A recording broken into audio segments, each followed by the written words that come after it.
Today is Veterans Day, and I'm glad that we have an opportunity to recognize our veterans and spend a little time talking about it. But before we get the ceremony started, please rise as we post our colors.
At ease. Let me have your attention. Ladies and gentlemen,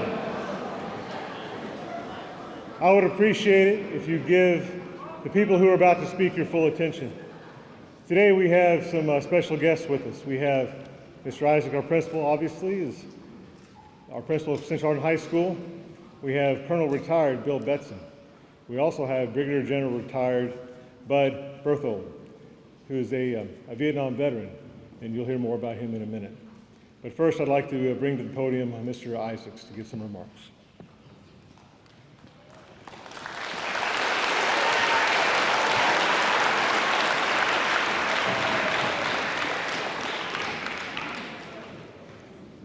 All right, first people I would like to take a second and recognize. I know just a couple of them are willing to come down here and be seen, but we have put posters up on doors today because we do want to recognize our faculty and staff who have served. If you are out there amongst the young people and have served, we would appreciate it if all our faculty and staff would rise that have been in the military. I would appreciate it if you would recognize them, ladies and gentlemen.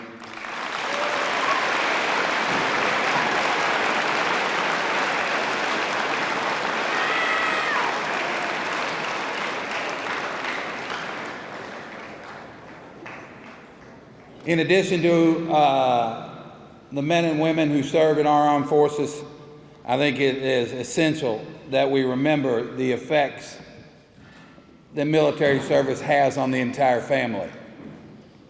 While I have not ever served in the military, I am blessed to have brothers, stepbrothers, and my father, who also served. And many of you are in the same boat, so I'm asking you, if you have a family member who has served in the military, if you would stand.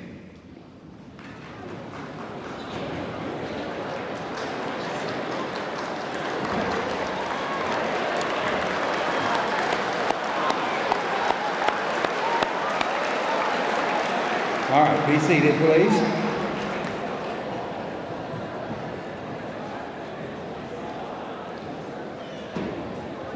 It is my hope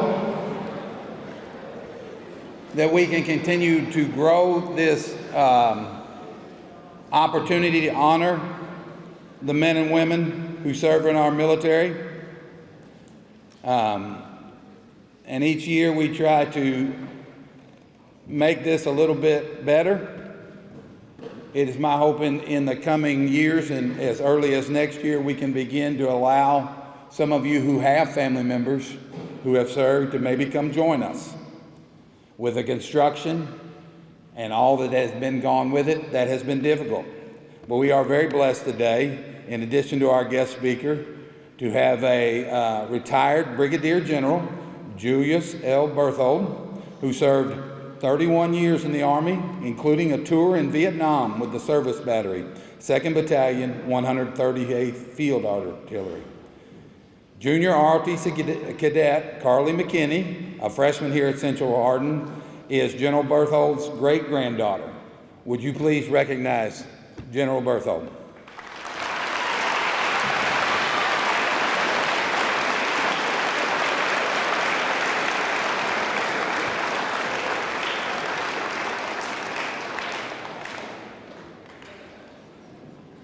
Our guest speaker today is Colonel William R. Betson. He was commissioned as a second lieutenant in the Armor from the United States Military Academy in 1974. Highlights of his 29-year military career include command of the B Company, 3rd Battalion, 68th Armored Regiment in Mannheim, Germany, and command of the 6th Battalion, 40th Armored Regiment of the Berlin Brigade. From 1998 to 2001, he served as the garrison commander at Fort Stewart, Georgia. Other assignments include service as assistant professor of history at West Point Military Academy and service as senior observer controller for both the Army Task Force and the Brigade Combat Team at the National Training Center. He culminated his career at the Pentagon as a special assistant to the assistant chairman of the Joint Chiefs of Staff, where he accompanied our Secretary of State on 40 state visits. His awards include the Defense Superior Service Medal and the Legion of Merit with 2 Oak Leaf Clusters. After retiring from the Army in 2003, he worked for 7 years as senior consultant of the Mounted Maneuver Battle Lab here at Fort Knox, and then returned to government for 7 more years of service in the headquarters U.S. Army Cadet Command, working as an advisor to the commanding general. Colonel Betson is a graduate of the U.S. Army War College and holds master's degrees in history from the University of Pennsylvania and military arts and sciences from the U.S. Army School of Advanced Military Studies. He has been married for 49 years to the former Donna Evans of Vine Grove. They have 3 children, Amber and William, who live in Vine Grove, and Andrew, who is a lieutenant colonel in the United States Army. They have 7 grandchildren. Ladies and gentlemen, join me in welcoming Colonel William R. Betson.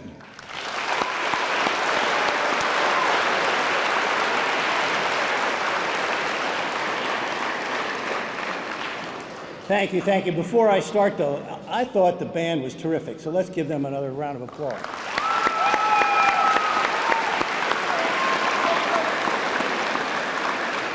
I also want to tell you that I'm completely aware that I am between you and going home this afternoon, so I will be short, so I'm sure that makes you all very happy. No applause for that? Okay.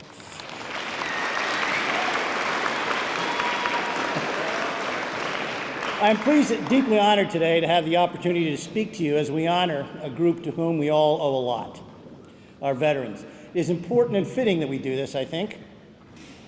It's fitting because continued public recognition of the contributions of our vets serves as partial payment for the debt that we owe those Americans who are willing to risk their lives to preserve our freedom and our way of life.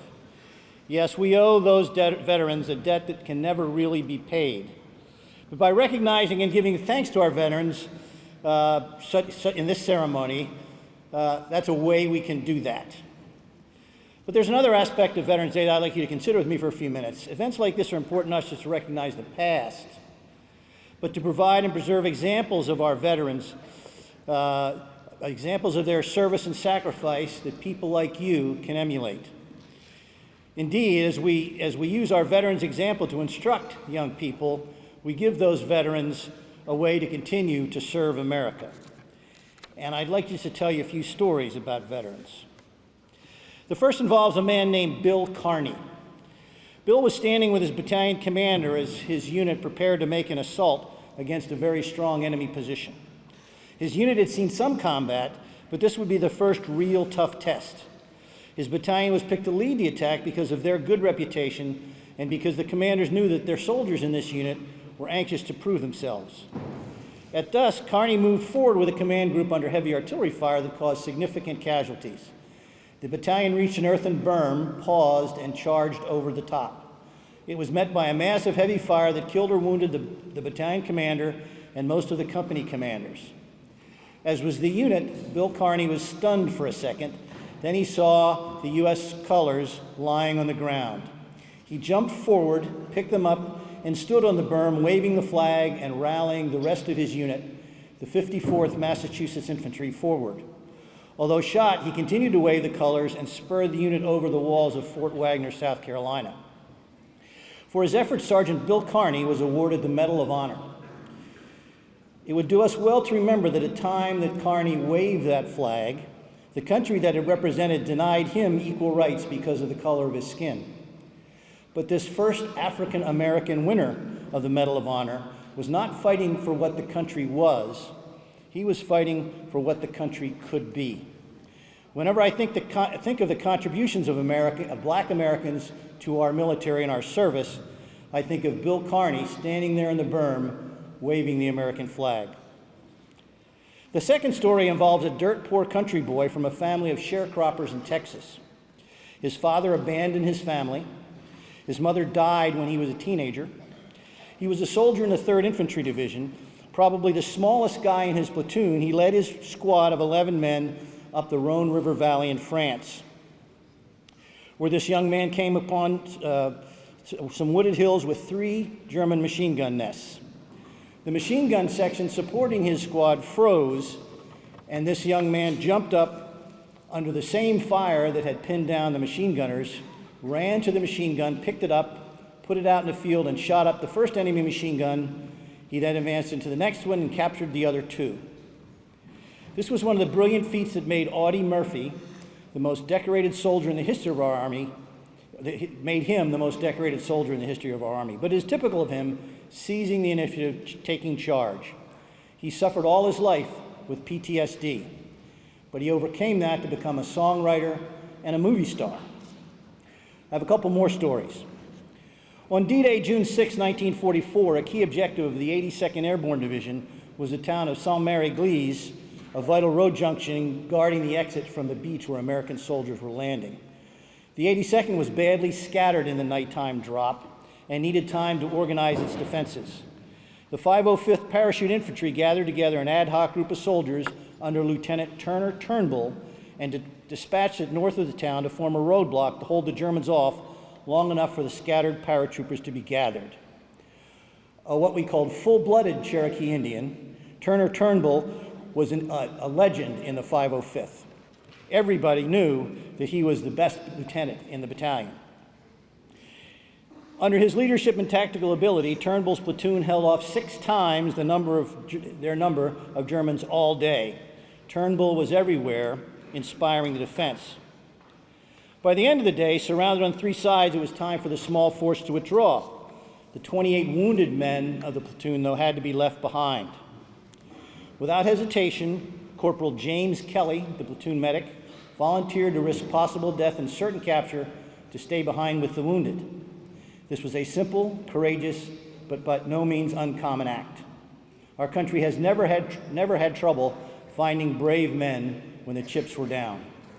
The platoon also needed a rear guard. Private Julius Sebastian, Corporal Ray Smithson, and Sergeant Bob Nyland volunteered to cover the withdrawal. 3 average Americans who did not shrink from their duty. Covered by their efforts, the rest of the platoon withdrew to safety. Kelly the medic, Sebastian, and Smithson, and the 28 wounded were all captured by the Germans. But Bob Nyland, the volunteer leader of the rear guard, was killed, keeping faith to the end. In war, sacrifices fall on some more heavily than on others.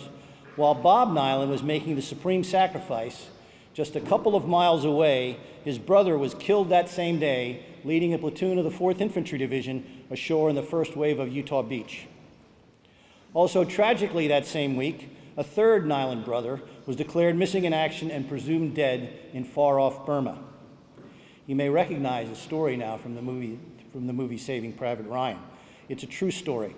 The 4th of the Nyland brothers, who parachuted that same day into Normandy with the 101st Airborne Division, was located and sent home by the Army.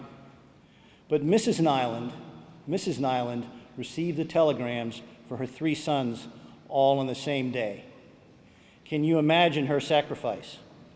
As we think of this story, now dramatized in the film, as I said, Saving Private Ryan, it is appropriate to remember that the families of soldiers, too, make great sacrifices for America. Not everybody who performs bravely in our Army are famous or have movies made about them. There was another, a Sergeant Julius Belcher of C Company, 2nd Ranger Battalion in Omaha Beach. This was the real unit portrayed in that movie. C Company lost 37 of its 68 Rangers before it got across the beach. Indeed, even before they fired a shot. A Company of the 116th Infantry was on their left, was all but annihilated, taking 96% casualties.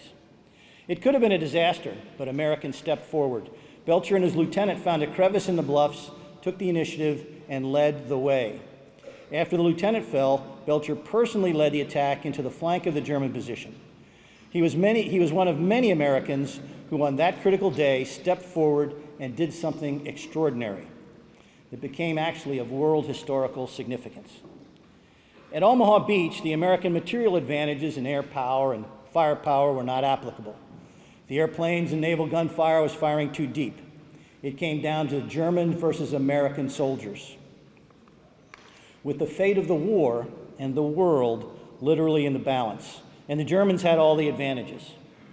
The only advantages that our soldiers had was the grit, initiative, determination, and their selfless service.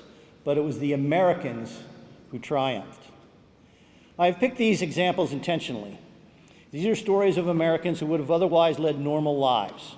The son of a slave, a poor Texas farm boy, a Jewish American from New York, a family from the Midwest, a Native American.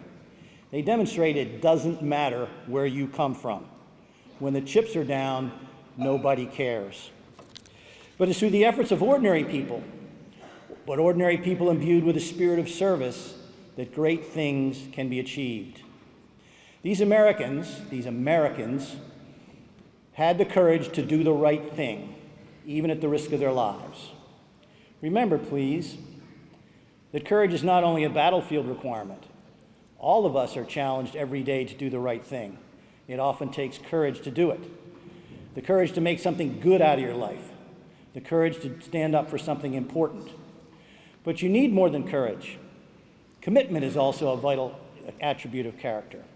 Commitment is not something you need to get across Omaha Beach.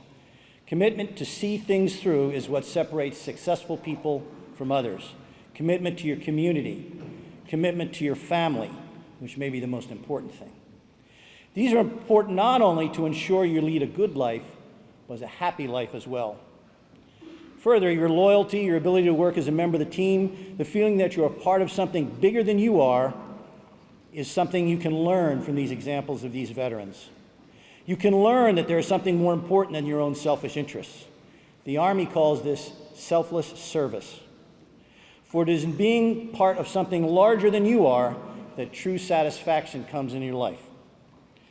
So whatever you do in life, I hope that you remember the examples set by these veterans.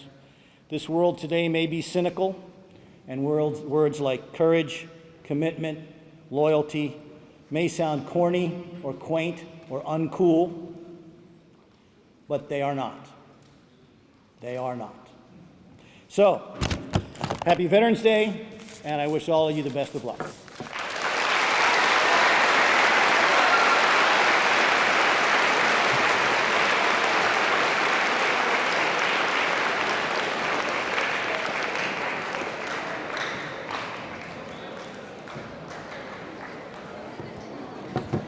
Ladies and gentlemen, I appreciate your attention. Because one of the things I think about when we get to days like this are former students of mine who served, but I also look around the room and I realize the dozens of you will make that choice someday to put on the uniform and be willing to make those kind of sacrifices so that we're able to sit where we are and have the freedoms we have to make the choices we are able to make. And I hope and I pray that we never take that fully for granted.